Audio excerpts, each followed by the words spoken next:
Bonjour à toutes et à tous, j'espère que vous allez bien. Aujourd'hui, nous allons explorer une idée à la fois simple et profondément déroutante. Et si la plus grande quête de notre vie était en réalité une illusion?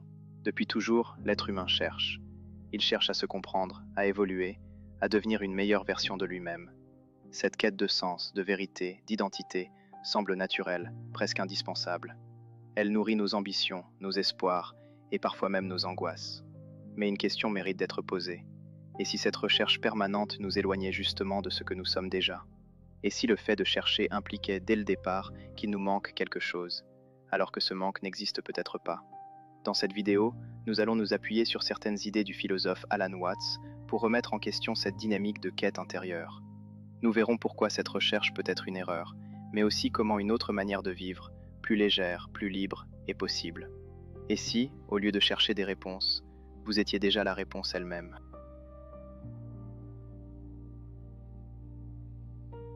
La quête de soi est devenue presque une évidence dans nos sociétés modernes. On nous encourage à nous améliorer, à nous développer, à devenir meilleurs. Livres de développement personnel, podcasts, formations, tout semble pointer dans une seule direction. Il faut avancer, progresser, atteindre un certain idéal. Mais cette logique repose sur une hypothèse rarement remise en question, celle que nous ne sommes pas encore suffisants tels que nous sommes. Chercher à se trouver, c'est supposer que l'on est perdu. Chercher à devenir quelqu'un, c'est supposer que l'on ne l'est pas encore. Et c'est là que réside le paradoxe. Car plus nous cherchons à nous compléter, plus nous renforçons inconsciemment l'idée qu'il nous manque quelque chose. Cette quête devient alors une boucle sans fin. Chaque progrès ouvre une nouvelle insatisfaction, chaque réponse amène une nouvelle question. On se dit, quand j'aurai compris ceci, quand j'aurai atteint cela, alors je serai enfin en paix. Mais ce moment semble toujours repoussé. Il y a toujours une nouvelle étape, un nouveau problème à résoudre, une nouvelle version de soi à atteindre. Ce mécanisme peut devenir épuisant. Il transforme la vie en un projet constant, une sorte de chantier interminable où rien n'est jamais vraiment terminé. Mais si cette quête était basée sur une illusion, si au lieu d'être incomplet, nous étions déjà entiers, mais incapables de le reconnaître à cause de notre besoin constant de chercher, l'erreur ne serait pas de vouloir comprendre, mais de croire que la compréhension se trouve quelque part ailleurs, dans un futur ou dans une version améliorée de nous-mêmes. En réalité, la quête crée une distance artificielle entre ce que je suis et ce que je devrais être. Et cette distance devient une source de tension intérieure. On vit alors dans une projection permanente, incapable d'habiter pleinement le moment présent. Le regard est tourné vers un idéal abstrait, plutôt que vers l'expérience réelle de la vie. Cela ne signifie pas qu'il faut renoncer à évoluer ou à apprendre. Mais il y a une différence fondamentale entre évoluer par curiosité et évoluer par sentiment de manque. Dans le premier cas, le mouvement est léger, naturel, presque joyeux. Dans le second, il est chargé de pression, d'attente et de frustration. La véritable erreur de la quête, ce n'est pas de vouloir comprendre qui l'on est. C'est de croire que la réponse est ailleurs que dans l'expérience directe de ce que l'on est déjà.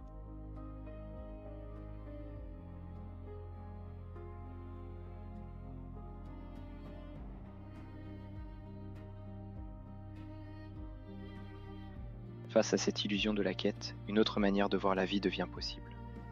Une manière beaucoup plus légère, mais aussi profondément libératrice. Considérer l'existence comme un jeu.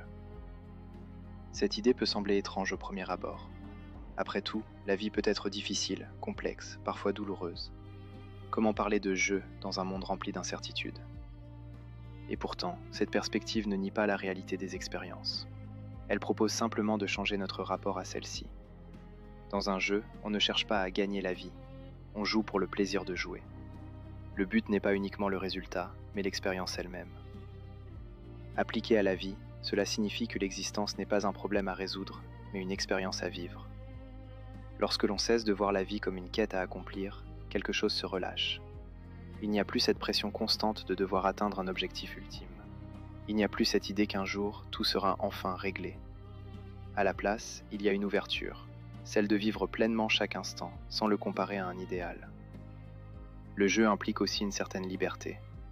Dans un jeu, on peut expérimenter, essayer, échouer, recommencer. L'échec n'est pas une fin, mais une partie du processus.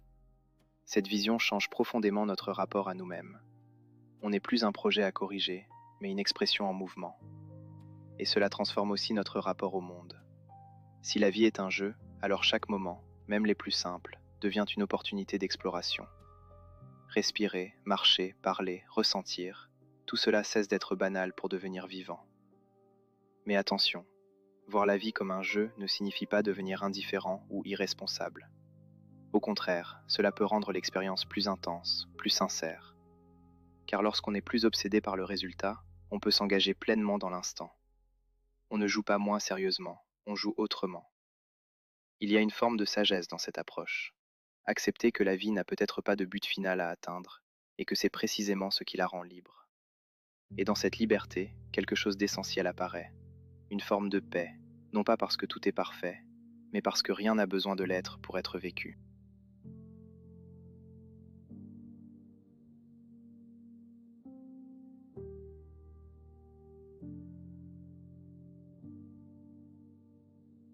Finalement, ce que nous avons exploré dans cette réflexion, c'est un renversement complet de perspective. Depuis toujours, nous avons été conditionnés à chercher. Chercher des réponses, chercher un sens, chercher qui nous sommes. Cette quête semble naturelle, presque inévitable. Mais en y regardant de plus près, elle repose sur une idée fondamentale, celle qu'il nous manque quelque chose. Et si cette idée était fausse? Si, au lieu d'être incomplets, nous étions déjà entiers, mais incapables de le voir à force de chercher ailleurs? Alors la quête elle-même devient un obstacle. Non pas parce qu'elle est mauvaise, mais parce qu'elle entretient une illusion de manque. En abandonnant cette illusion, quelque chose change profondément. Il ne s'agit pas de renoncer à vivre, ni de cesser d'apprendre ou d'évoluer. Il s'agit simplement de ne plus faire de cette évolution une condition pour être suffisant. La vie cesse alors d'être une course vers un idéal, pour devenir une expérience à part entière. Et c'est là que la notion de jeu prend tout son sens. Vivre, ce n'est plus chercher à atteindre un but ultime. C'est explorer, ressentir, expérimenter. Cela ne rend pas la vie plus facile, mais cela la rend plus fluide, moins lourde, moins tendue. Il y a une forme de liberté dans le fait de ne plus chercher à se trouver. Une liberté qui ne vient pas d'une réponse, mais de l'absence de questions. Et peut-être que le plus grand paradoxe est là.